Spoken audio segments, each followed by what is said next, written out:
prática de linguagem que a gente vai conversar, então, é a leitura, né?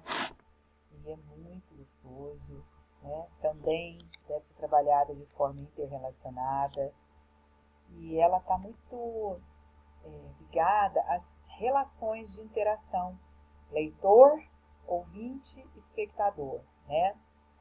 E é muito interessante também que a gente compreenda que não são apenas os textos escritos, mas os orais, os multissemióticos, né? A gente precisa muito realizar essa interação ativa, leitor, ouvinte, espectador, com os textos, sejam que tipos de textos forem e, consequentemente, com a sua interpretação. As leituras, elas devem ser trabalhadas com o propósito de fruição estética de textos e obras literárias, pesquisa e embasamento de trabalhos escolares e acadêmicos, realização de procedimento de leitura, conhecimento, discussão e debate sobre temas sociais, apresentação e sustentação, né? Reivindicação de algo no contexto de atuação da vida pública, né? E também ao acesso ao conhecimento, né?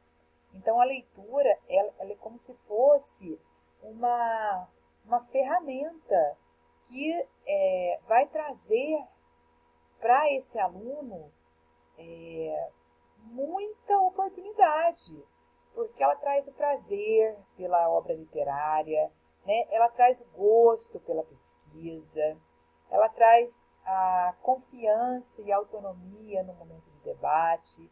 Então, a leitura ela é muito útil e fundamental para que essa criança possa assim, alcançar o que a gente fala de uma oportunidade melhor socialmente, né? E nós não falamos apenas de textos escritos, mas de imagens, né? Como que é legal o trabalho com obras de arte, de gráficos, diagrama, de filmes, de música, né? Tudo isso ressignifica, né? Tudo isso faz com que a leitura seja trabalhada de muitas formas, em muitos tipos de gêneros, né? E também em gêneros digitais. As práticas de leituras, assim como as demais que a gente falou até agora, precisam acontecer de forma interrelacionada. A gente trabalha sempre a análise do linguística semiótica dentro de um texto, né? Dentro de algum gênero textual, seja digital, seja um gênero escrito, oral, né? E a gente, a partir desse gênero, a gente desenvolve a oralidade da criança. Então, uma coisa, ela está muito relacionada à outra. E ela fará sentido se esse trabalho acontecer assim, interrelacionado. Aí sim, a gente consegue conduzir prazerosamente essa prática de linguagem, esse gosto, a gente consegue desenvolvê-lo, né? Bom, a última prática de linguagem é a produção de textos, né? Que está relacionada à interação e à autoria. Pode ser coletiva, pode ser individual, né? Do texto escrito, do texto oral, do texto que tem diferentes propósitos comunicativos, né? Então, da mesma forma que na leitura, as habilidades a serem desenvolvidas referentes à produção textual devem acontecer de forma contextualizada, né? Por meio de situações efetivas de produção de textos pertencentes a gêneros que circulam nos diversos campos de atividade humana, produção textual também deve se ater aos processos de planejamento, elaboração, revisão e edição, né? As práticas de produção devem ser trabalhadas sempre interrelacionadas, conforme eu sempre coloco para vocês. Para a gente produzir um texto, é muito importante que ele faça parte, né, da nossa vida, que ele seja um gênero que tem sentido para nós, que nós conhecemos, que tem função, né, porque senão não tem razão de se propor esse tipo de produção, né. No processo de alfabetização, eu gosto muito que essas produções aconteçam no oral, coletivamente, para que depois a gente repasse para o papel, né? Essa oralidade coesa e coerente precisa ser o primeiro ponto, para depois eu conseguir registrar isso no papel, né? Então, e sempre iniciar de forma coletiva, aos poucos a gente vai caminhando para um trabalho em duplas, depois para um trabalho individual. É um processo e um processo que precisa respeitar o desenvolvimento da criança, as fases em que a criança se encontra, né? E quando a gente fala novamente nessa prática interrelacionada, é essa prática que considera as outras práticas. Então, eu parto de um gênero, trabalho a leitura, desenvolvo a oralidade, faço atividades referentes à análise linguística e semiótica e fecho esse trabalho com a produção desse mesmo gênero oral, coletivo e futuramente de outras maneiras, né? Porque eu considero que esse aluno está progredindo. Então, nesse contexto, é muito importante conhecer e usar bem a língua materna, né? É só assim que o cidadão vai conseguir participar ativamente do mundo que ele vive. O conhecimento linguístico possibilita que ele solucione os problemas do cotidiano, que ele tenha acesso aos bens culturais, né? E assim por diante. Ele vai conseguir fazer parte dessa sociedade, mas como cidadão, né? Que tem direitos. E os primeiros anos, eles são fundamentais, porque eles são dedicados a esse processo de alfabetizar letrando, né?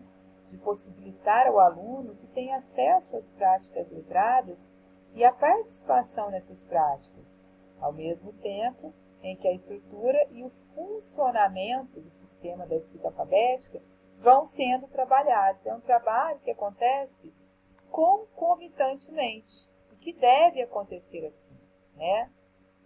Portanto, alfabetizar é trabalhar com a apropriação pelo aluno da ortografia desse português do Brasil, né? Compreendendo esse processo e entendendo esses esquemas fonológicos da nossa língua, né? É muito importante o conhecimento dessas relações fono-ortográficas, as relações entre os sons, né, e entre as letras. Essa mecânica desse trabalho precisa ser oferecida e ensinada à criança, para que ela possa aprender a ler e a escrever, né? E a se desenvolver independente das relações serem complexas ou nem tanto complexas assim, né? Então, é um trabalho que precisa ser efetivado.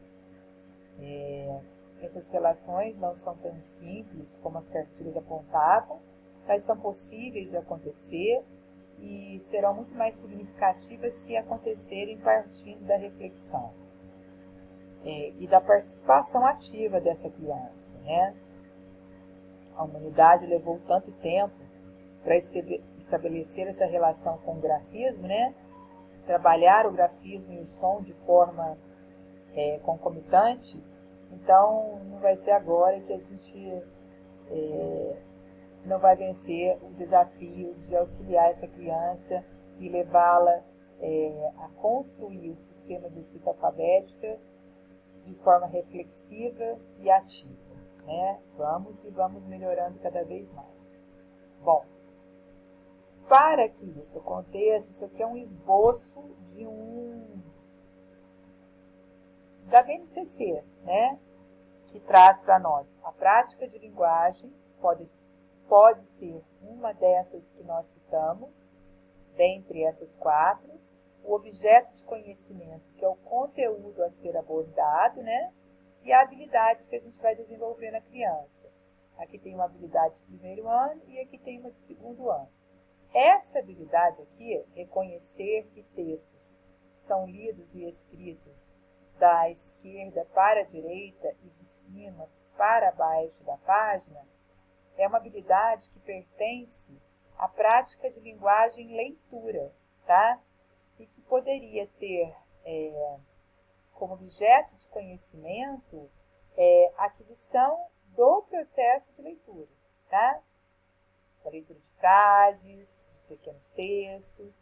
Então, é desta forma que a BNCC apresenta o trabalho para o professor, ok? Aqui eu coloquei um outro exemplo também.